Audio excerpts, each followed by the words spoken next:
ще отворим този специален пакет за Покемон карти. Първо да видим монетката. Това е специална Покемон монетка за игра. Ще се я прибера в кутията. Кутията, където обичайно се държа. Махаме тази.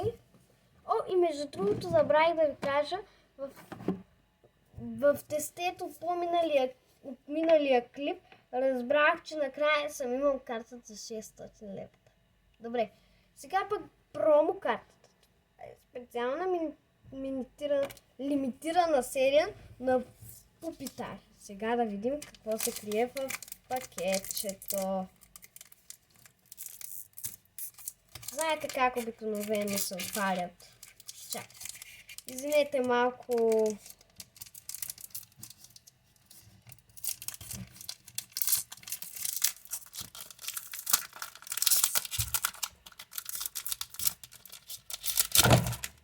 Започваме с кода. Обръщаме картите. Добре, имаме зелена енергия. Скармори. Добре. Аплин. Тази е много сладка карта. Охо! Лайрон. Тази се струва. Този Пробобас пък е доста красива карта. Този нищо не струва. Аха! Гледай ти. Нов айтем, който не съм имал преди. Тревеланд. Този също се струва. Не, ти как си?